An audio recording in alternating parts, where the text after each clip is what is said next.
1960s, Australians rarely grew Australian native plants in their gardens, but in the last 30 years they've become enormously popular.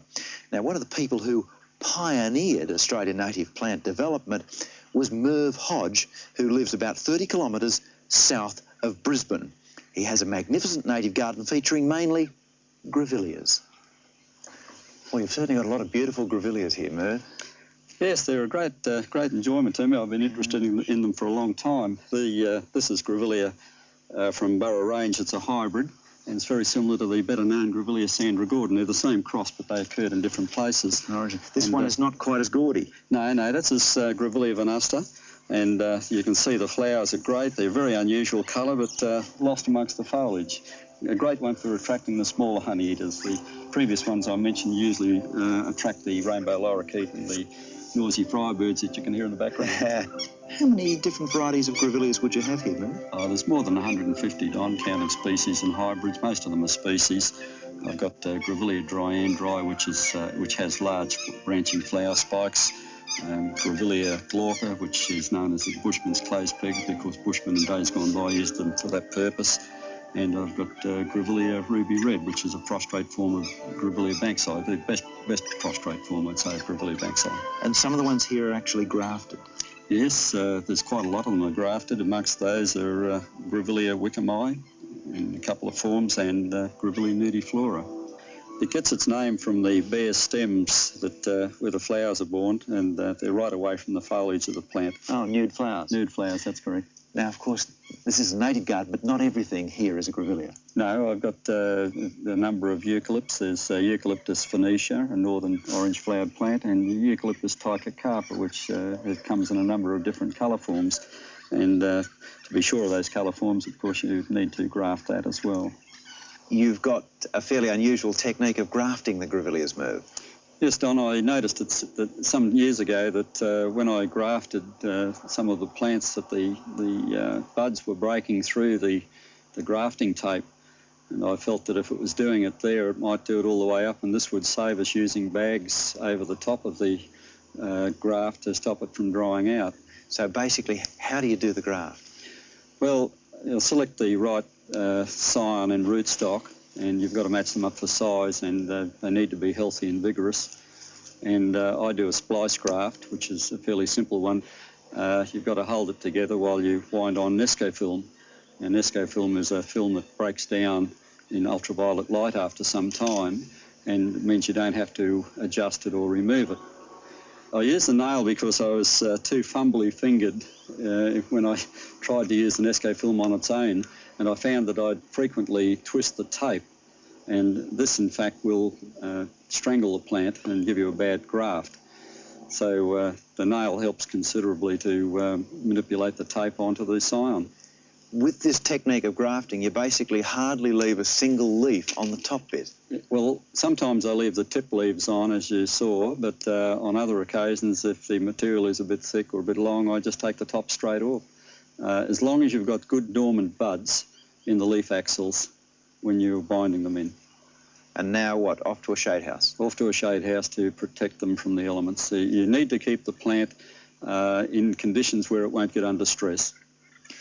Now, a couple of last points. This magnificent hybrid grevillea here is Grevillea superb, which was raised by Merv Hodge, and you could do a lot worse than to grow this particular one. It is a beauty. And when it gets too big, it can be pruned back. And Merv's pruned these with the proverbial, well, more or less chainsaw. And there's an even more savage job down there. That's Grevillea Sandra Gordon after it gets too big. Coming up now are the hybrid grevilleas that have turned up in the garden belonging to Merv Hodge in Brisbane. Isn't this a glorious thing? You can't really buy this one at the moment, but maybe in years ahead it may well become available. I suppose a bit of a shift now from beautiful native plants to beautiful foreign plants. Do you grow azaleas?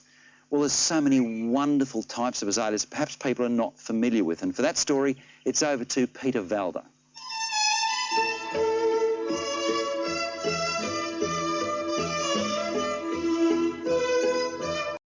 Tonight you've seen a lot of wonderful native plants in Merv Hodge's garden. It's now time to meet the man.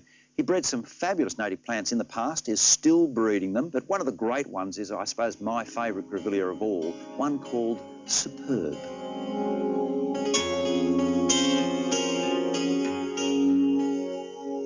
When you looked at Superb early on, did it ever occur to you that it would be as spectacular a plant as it is right across Australia now? No, I didn't.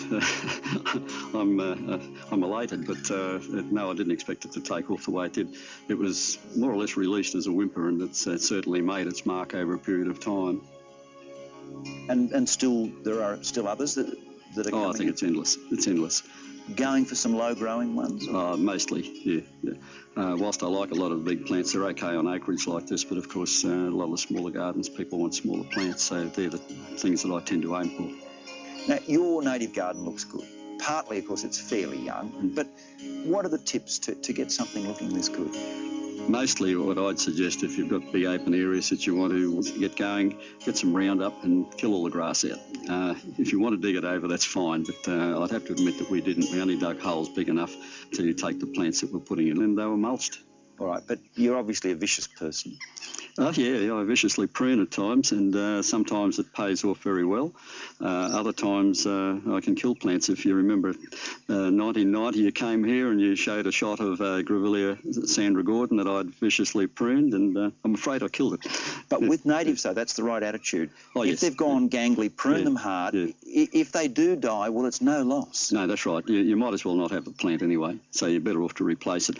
But the last thing you do, if you like the plant, you want it, the last thing you do before ripping it out is to prune it back hard and see if you can rejuvenate it. Yeah.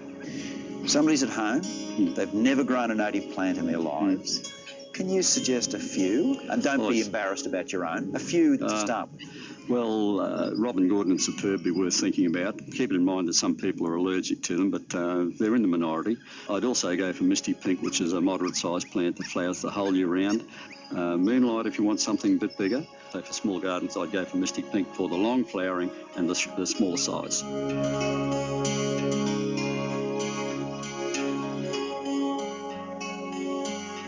After the break, tonight's celebrity gardener, cricketer Ian Healy. Well, you're watching Burke's Backyard, and tonight we're in Merv Hodge's garden, which is in Brisbane, and it's a native garden. There's some really wonderful plant material here. That glorious sort of golden, orangey, yellow flowering grevillea there, that's Grevillea junkifolia. The foliage is not junk-like. That means it's got foliage like a juncus or like a Spanish broom thing, but beautiful. The red one there is a prostrate form of Grevillea banksii, and that's ruby red. That is one of the most beautiful grevilleas. Doesn't like the cold, doesn't like frost or whatever. But this would be my favourite area of the garden, I suppose, because you've got the flannel flowers forming low silvery mounds with all the sandstone rock. And I don't know what you think, but to me this is a very, very beautiful combination of a plant and rocks. Just absolutely looks gorgeous. But now, as I say, for something completely different, we're moving on to Jackie French.